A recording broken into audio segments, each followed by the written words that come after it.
واقعات سیرت النبی صلی اللہ علیہ وسلم قسط نمبر 13 اپنا اسلامک اسٹوڈیو۔ ناظرین، روایت کے مطابق جب آپ صلی اللہ علیہ وآلہ وسلم پیدا ہوئے تو فوراً حضرت ام ایمن رضی اللہ تعالی عنہ کو اس خوشخبری کی اطلاع حضرت عبد المطلب کو دینے کے لیے بھیجا گیا۔ حضرت ام ایمن رضی اللہ تعالی عنہ حضرت عبداللہ کی کنیز تھیں۔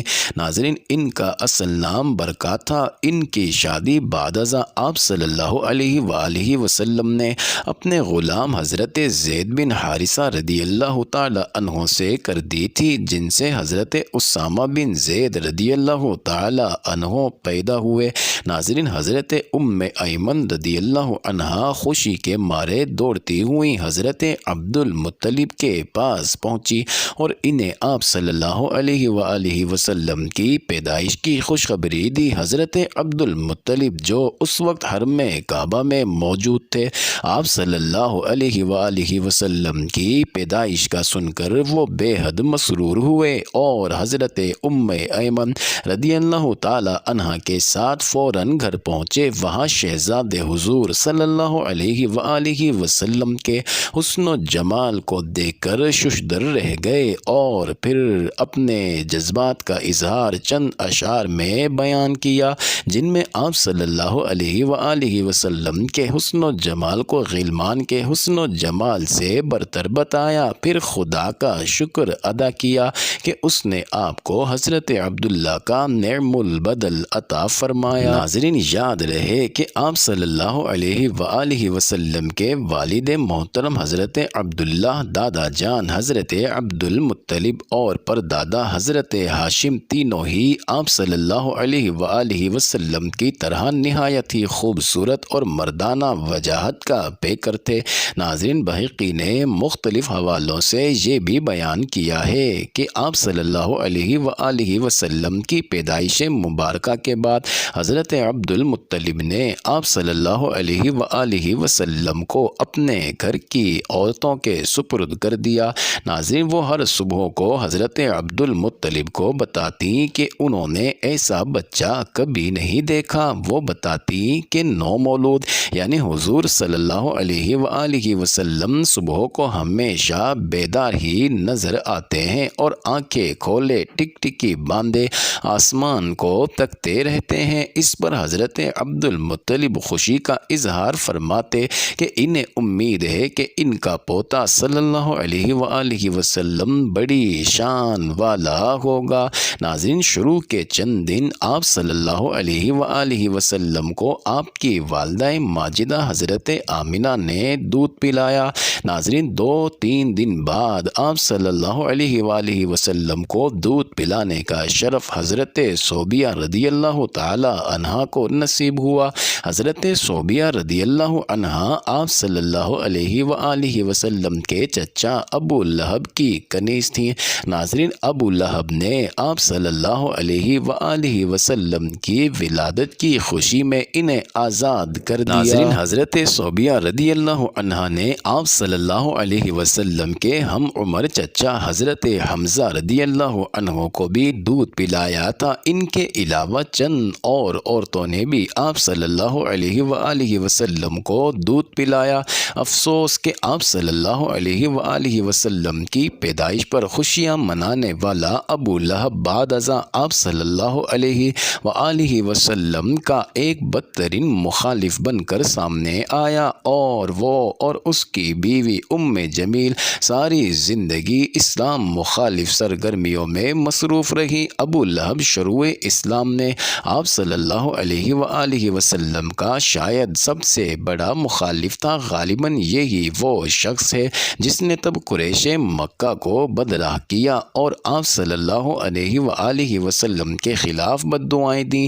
جب آپ صلی اللہ علیہ وآلہ وسلم نے کوہ صفا پر اپنی ساری قوم کو اکٹھا کر کے توحید کی دعوت دی، اس کی بیوی ام جمیل کی سیاہ کاریوں میں ایک یہ سیاہ عمل بھی شامل تھا کہ آپ صلی اللہ علیہ وآلہ وسلم جن راستوں سے گزرنے والے ہوتے یہ ان راستوں پر کانٹے بچھا دیتی۔ ناظرین، ان دونوں کی مذمت میں ایک پوری سورت نازل ہوئی جس جس کا نام اسی بدبخت کے نام پر سورہ ابی لہب ہے۔ ولادت مبارکہ کے 7ویں دن آپ صلی اللہ علیہ وآلہ وسلم کے عقیقہ مبارک کی رسم ادا کی گئی۔ اس موقع پر حضرت عبد المطلب نے قریش مکہ کو دعوت دے کر شریک کیا۔ دوران مجلس قریش مکہ میں سے کسی نے دریافت کیا، اے عبد المطلب، کیا آپ نے اپنے پوتے کا کوئی نام بھی رکھا ہے؟ حضرت عبد المطلب نے فرمایا، ہاں، میں نے اس کا نام محمد صلی اللہ علیہ وآلہ وسلم رکھا ہے۔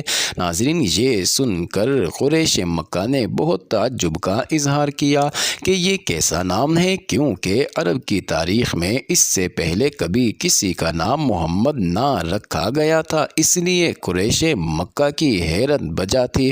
ناظرین، اس زمانہ میں دستور تھا کہ شہر کے رؤسا اور شرفا اپنے شیر خوار بچوں کو اطراف کے دیہات اور قصبات میں بھیج دیتے تھے۔ یہ رواج اس غرض سے تھا کہ بچے شہری ماحول سے دور ان دیہات اور قصبوں کے خالص بدوی ماحول میں پرورش پا کر نہ صرف خالص عربی زبان سیکھ سکیں اور اپنے اندر فصاحت و بلاغت کا جوہر پیدا کر سکیں، بلکہ وہاں چند سال رہ کر عربوں کی خالص خصوصیات بھی اپنے لاشعور میں سمو سکیں۔ ناظرین، شرفائے عرب نے مدتوں اس رسم کو محفوظ رکھا، یہاں تک کہ بنو امیہ نے دمشق میں پایہ تخت قائم کیا اور شاہانہ شان و شوکت میں کسریٰ و قیصر کی ہمسری کی، تاہم ان کے بچے حسب معمول صحراؤں میں بدوؤں کے گھر میں پرورش پاتے رہے، لیکن خلیفہ ولید بن عبد الملک جب کچھ خاص اسباب کی وجہ سے وہاں نہ جا سکا اور حرم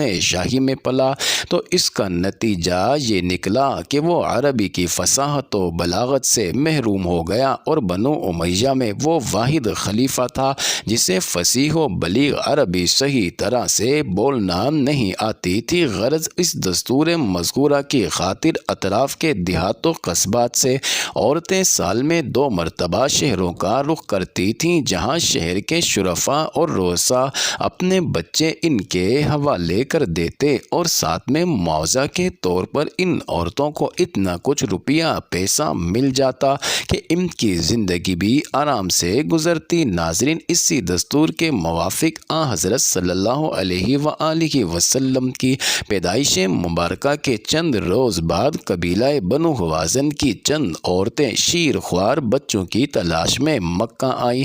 ناظرین، ان میں سے ایک حضرت حلیمہ سعدیہ رضی اللہ تعالی عنہا بھی تھیں۔ اتفاق سے باقی سب عورتیں تو بچے حاصل کرنے میں کامیاب رہیں، مگر حضرت حلیمہ سعدیہ رضی اللہ تعالی عنہا بچہ حاصل کرنے میں ناکام رہیں۔ ناظرین، اب وہ کیوں ناکام رہیں اور پھر کیسے آپ صلی اللہ علیہ وآلہ وسلم تک پہنچی، اس کے متعلق کتب تاریخ میں حضرت حلیمہ سعدیہ رضی اللہ تعالی عنہا کی زبانی بیان کیے گئے نہایت ہی دلچسپ واقعات کا ذکر کیا گیا ہے۔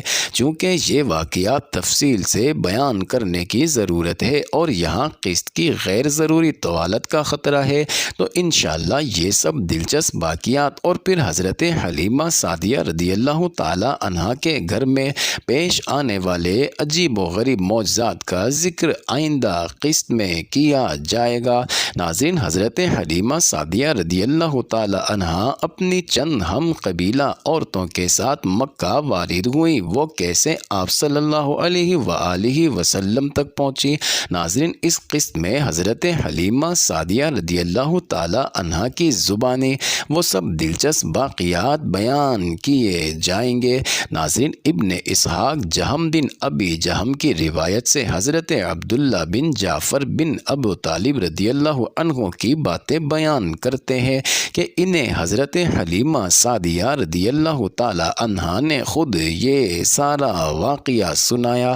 حضرت حلیمہ سعدیہ رضی اللہ تعالی عنہا بیان کرتی ہیں کہ جب قبیلہ بنو سعد، ناظرین بنو حوازن اسی بڑے قبیلے کا ایک ذیلی قبیلہ تھا جس سے حضرت حلیمہ سعدیہ رضی اللہ تعالی عنہا کا تعلق تھا۔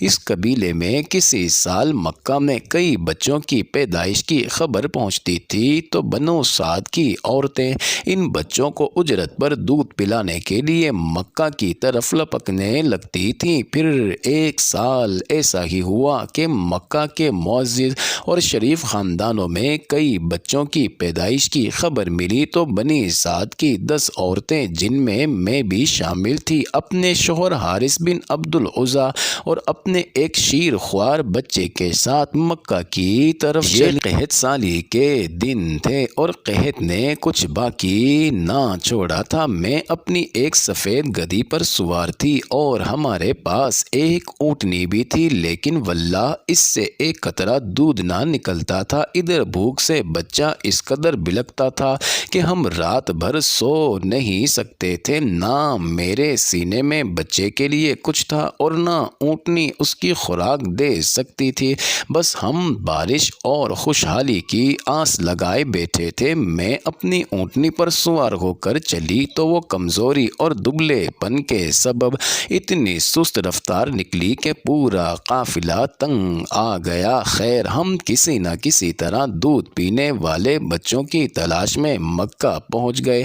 پھر ہم میں سے کوئی عورت ایسی نہیں تھی جس پر رسول اللہ صلی اللہ علیہ وآلہ وسلم کو پیش نہ کیا گیا ہو، مگر جب اسے بتایا جاتا کہ آپ صلی اللہ علیہ وآلہ وسلم یتیم ہیں تو وہ آپ صلی اللہ علیہ وآلہ وسلم کو لینے سے انکار کر دیتی، کیونکہ ہم بچے کے والد سے داد و دہش کی امید رکھتے تھے۔ ہم کہتے کہ یہ تو یتیم ہے، بھلا اس کی بیوہ ماں اور اس کے دادا کیا دے سکتے ہیں؟ بس یہی وجہ تھی کہ ہم آپ صلی اللہ علیہ وآلہ وسلم کو لینا نہیں چاہتے تھے۔ ادھر جتنی عورتیں میرے ہمراہ آئی تھیں سب کو کوئی نہ کوئی بچہ مل گیا، صرف مجھی کو نہ مل سکا۔ جب واپسی کی باری آئی تو مجھے خالی ہاتھ جانا اچھا نہ لگا۔ میں نے اپنے شوہر سے کہا، اللہ کی قسم مجھے اچھا نہیں لگتا کہ میری ساری سہیلیاں تو بچے لے کر جائیں اور تنہا میں کوئی بچہ لیے بغیر واپس جاؤں۔ جا کر اس یتیم بچے کو لے لیتی ہوں۔ شوہر نے کہا، کوئی حرج نہیں، ممکن ہے اللہ اسی میں ہمارے لیے برکت دے۔ یہ فیصلہ کر کے جہاں میری ساتھی عورتوں نے رات بھر کے لیے پڑاؤ ڈالا تھا، میں بھی رات گزارنے کے لیے وہیں ان کے ساتھ پڑ گئی۔ وہ ساری رات میری آنکھوں میں کٹ گئی، کیونکہ نہ تو میرے یا میرے شوہر کے کھانے کے لیے کچھ تھا اور نہ ہی میری اونٹنی کے لیے چارہ تھا۔ میرا شیر خوار بچہ عبداللہ ساری رات میرا سینہ چچوڑتا رہا، لیکن چونکہ میں خود اس رات فاقے سے تھی تو میری چھاتیوں سے دودھ کہاں سے اترتا۔ خیر، وہ رات تو میں نے جیسے تیسے جاگ کر کاٹ لی اور صبح ہوتے ہی وہی یتیم بچہ لینے چل دی۔ یہ بھی خیال تھا کہ اس بچے کی ماں سے اتنا تو پیشگی مل ہی جائے گا کہ جس سے میں اپنے اور اپنے شوہر کے لیے کھانے پینے کی کوئی چیز اور اپنی گدھی اور اونٹنے کے لیے چارہ لے سکوں گی۔ جب میں اس بچے کو لینے اس کی ماں کے پاس پہنچی تو وہ مجھ سے بڑی خندہ پیشانی سے پیش آئیں اور اپنا بچہ مجھے دیتے ہوئے اس کی دودھ پلائی کی جو رقم مجھے دی وہ بھی میری توقع سے زیادہ تھی۔ اس کے علاوہ وہ بچہ جسے میں یتیم سمجھ کر مجبوراً لینے آئی تھی اتنا خوبصورت تھا کہ میں نے اپنی ساری زندگی میں اس سے زیادہ خوبصورت بچہ کبھی نہ دیکھا تھا۔ وہ جب ہمک کر میری گود میں آیا اور پھر میرے سینے سے لگا تو مجھے اتنا سکون ملا کہ جس کا بیان کرنا مشکل ہے۔ جب میں بچے کو لے کر اپنے ڈیرے پر واپس آئی اور اسے اپنی آغوش میں رکھا تو اچانک، معزز ناظرین، یہ انٹرسٹنگ ویڈیو جاری ہے، اگلی ویڈیو قسط نمبر 14 میں دیکھنا مت بھولیے گا۔